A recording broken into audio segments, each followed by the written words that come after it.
ஆண்டவரும் உலக இரட்சகரும் ஆகிய இயேசு கிறிஸ்துவின் நாமத்தில் எக்ஸோடஸ் டிவி அருளுரை துளிகள் வழியாக இந்த நல்ல வேளையில் உங்களை வாழ்த்துகிறோம். நோவா வெள்ளமும் நோவா பேழையும். சில வருடங்களுக்கு முன்பு யோர்தான் தேசத்தில் பாஸ்பேட் கம்பெனியில் வேலை செய்வதற்காக நான் அங்கு சென்றிருந்தேன். சென்ற சில நாட்களில் அங்கு உள்ள ஆய்வுக்கூடத்திற்கு நான் சென்றிருந்த பொழுது பாஸ்பரஸ் மண் அங்கு பரிசோதனைக்காக கொண்டு வரப்பட்டது. அதை நான் ஆராய்ந்து பார்த்த பொழுது அதிலே சில மீனுடைய எலும்புகள் அதில் இருந்ததை நான் பார்த்த பொழுது அங்கு இருந்த அந்த நாட்டு ஒரு மனிதனிடம் கேட்ட பொழுது அவர் இவ்வாறு கூறினார். இந்த பகுதியில் அநேக வருடங்களுக்கு முன்பு பயங்கர மழை பெய்து அந்த வெள்ளத்தினாலே கடல் அந்த இடத்துல இருந்து கடல் 200 மைல் தூரம் கடல் இருக்கிறது. ஆனால் மீன்கள் எல்லாம் இந்த 200 மைலுக்கு அப்புறம் உள்ள இந்த பாஸ்பரஸ் சுரங்கம் என்று சொல்லப்படுகிற அந்த இடத்தில் அப்படியே சுரங்கமாகி விட்டிருந்ததை நான் அந்த மனிதன் மூலமாக அறிந்த பொழுது வேதத்திலிருந்து இந்த சம்பவத்தை நான் சொன்னேன். அவர் சொன்னார், இது வேதத்தில் எழுதப்பட்டிருக்கிறது என்று சொன்னார். நோவா காலத்தில் நடைபெற்றதான சம்பவம் இது ஒரு சரித்திர சம்பவம். இன்றைக்கு இந்த நோவா பேழை கர்த்தராகிய இயேசு கிறிஸ்துவுக்கு ஒப்புமையாக இருக்கிறது. இது ஒரு ரட்சிப்பினுடைய பேழையாக, ரட்சிப்பினுடைய அழைப்பாக, நியாய தீர்ப்பிலிருந்து விடுதலை ஆக வேண்டும் என்கிறதான ஒரு நிழலாக, அது மாத்திரமல்ல விசுவாசித்து பெறக்கூடிய ஞான ஸ்நானத்துக்கும் இது ஒப்புமை என்பதை நாம் அறிந்து கொள்ள கர்த்தர் கிருபை செய்வாராக. பூமியில் ஆதாம் சிருஷ்டிக்கப்பட்டு 1500 ஆண்டுகளுக்கு பின் நடைபெற்ற மிகப்பெரிய சரித்திர நிகழ்வுதான் நோவா காலத்து பேரழிவாகும். நம்முடைய கர்த்தராகிய இயேசு கிறிஸ்துவும் மத்தேயு 24:37 நோவாவின் காலத்தில் எப்படி நடந்ததோ அப்படியே மனுஷகுமாரன் வரும் காலத்திலும் நடக்கும் என்று கூறினார். இந்த நோவா சம்பவத்தை மையமாக வைத்து புதிய ஏற்பாட்டிலும் பழைய ஏற்பாட்டிலும் அநேக எச்சரிப்புகள் எழுதப்பட்டிருக்கிறதை நீங்கள் கவனிக்கலாம். பாருங்கள், ஏசாயா 54:9 முதல் பகுதி, இது எனக்கு நோவாவின் காலத்தில் உண்டான வெள்ளம் போல் இருக்கும். அது மாத்திரமல்ல, எசேக்கியேல் 14:14 அப்பொழுது நோவா, தானியேல், யோபு இம்மூன்று புருஷரும் அதன் நடுவில் இருந்தாலும் அவர்கள் தங்கள் நீதியினால் தங்கள் ஆத்துமாக்களை மாத்திரம் தப்புவிப்பார்கள். மிக முக்கியமான ஒரு பகுதி. இந்த நோவா அந்த காலத்துல நீதிமானாய் இருந்தான். நோவாவும் அவனோடு சேர்ந்து அவனுடைய குடும்பத்தார் 8 பேர் மாத்திரம் அந்த பேழைக்குள் பிரவேசித்து காக்கப்பட்டார்கள். மற்ற எல்லாரும் அழிக்கப்பட்டார்கள்.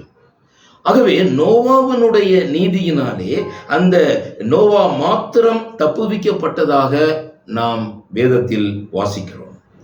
2 விஷயங்கள் நீங்கள் அறிந்து கொள்ள வேண்டும்.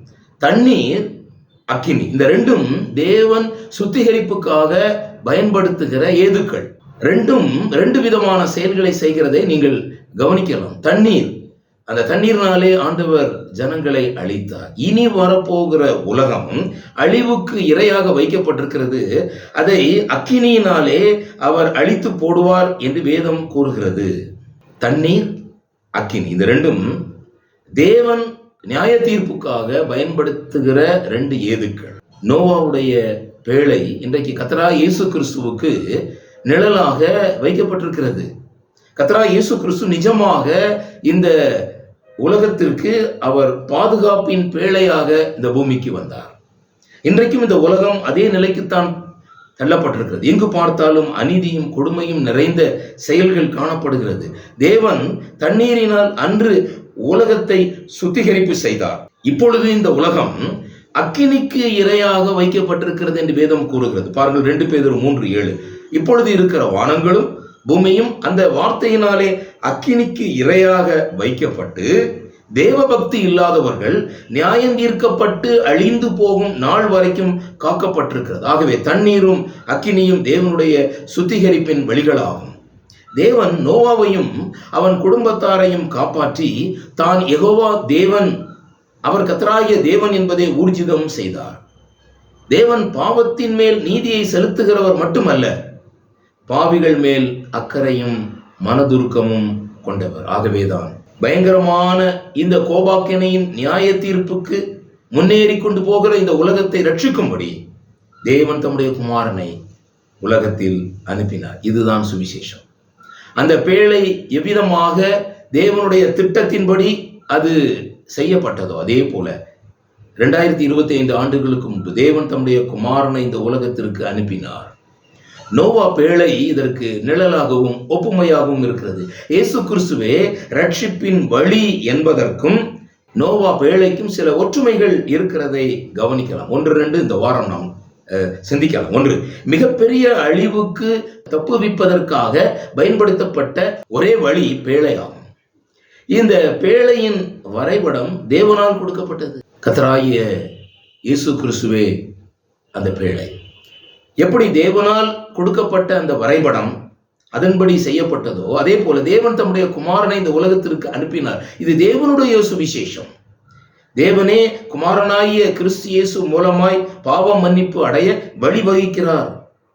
தன்னுடைய குமாரனும் அருமை இரட்சகருமாய் இயேசு கிறிஸ்துவினுடைய மரணம், அடக்கம், உயிர்த்தெழுதல் மூலமாக பாவிகளுக்கு ரட்சிப்பை தேவன் திட்டம் பண்ணுகிறார். மனுமக்கள் ரட்சிப்பின் ஆக்கியோன் தேவன் ஒருவரே.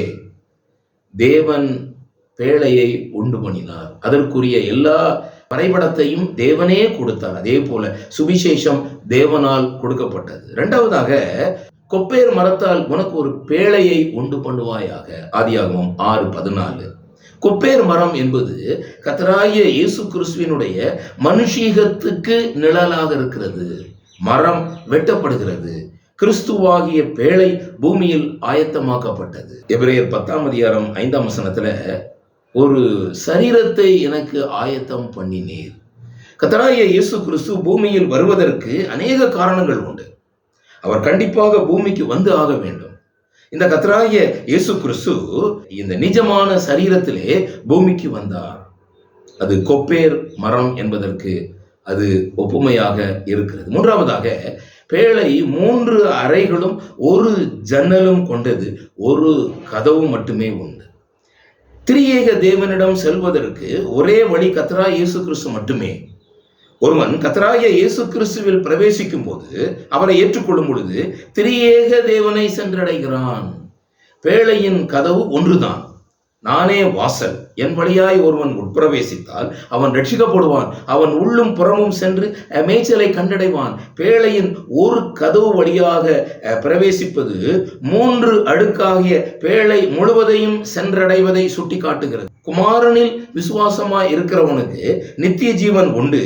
அவன் பிதாவையும் ஆவியையும் உடையவனாகிறான். எப்படி? கிறிஸ்துவை ஏற்றுக்கொள்ளும் பொழுது பிதாவையும் ஆவியையும் உடையவனாகிறான். 3வது குறிப்பு. 4வது, பேழைக்குள் தண்ணீர் புகாதபடிக்கு உள்ளும் புறம்பும் கீல் பூசப்பட்டது. ஆதியாகமம் 6:14. கீல் அல்லது பிச் என்ற வார்த்தை ரெஸ்டிடியூஷன், மீட்பளிப்பு என்பதற்கு ஒப்புமையாய் இருக்கிறது. எபிரேய மொழியிலே ரெஸ்டிடியூஷன் என்ற வார்த்தை பயன்படுத்தப்படுகிறது. அப்படி என்றால் கிறிஸ்து நமக்கு இழப்பு கொடுக்கிறவராக அல்ல, கிறிஸ்து நம்மை மீட்டுக் கொள்ளுகிறார். மீட்பு என்கிற பதம், மீட்பு என்றால் அது பாதுகாப்புக்கு ஒப்புமையாய் இருக்கிறது. அவரை விசுவாசிக்கிறவர்களுக்கு ஆக்கின தீர்ப்பு இல்லை. ஆகவே உள்ளும் புறம்பும் கீழ் பூசப்படுகிறது. தண்ணீர் உள்ளே புகாதபடிக்கு அது முழுவதும் பாதுகாப்புக்கு அது கொண்டு வரப்படுகிறது. ஆகவே மீட்டெடுப்பாளர் என்று கர்த்தராகிய தேவனை கூறுகிறார்கள். மீட்டெடுப்பாளர் மற்றும் நித்திய ஜீவனை அளிப்பவர், இந்த 2ம் ஒருவரையே சுட்டி காட்டுகிறது. கர்த்தராகிய இயேசு கிறிஸ்துவாகிய பேழை 8 பேரை காப்பாற்றியது மாத்திரமல்ல, அரராத் மலையில் கொண்டு போய் சேர்த்தது. இந்த 2 செயல்களுக்கும் நிழலாக உள்ளும் புறம்பும் கீழ் பூசப்பட்டிருக்கிறது. ஆண்டவருக்கு சித்தமானால் வரும் நாட்களிலே இந்த பேழை இன்னும் எத்தனை அதிகமான ரட்சிப்பின் பாதுகாப்பை நமக்கு வழங்குகிறது என்பதை அறிந்து கொள்ள கர்த்தர் நமக்கு கிருபை செய்வாராக.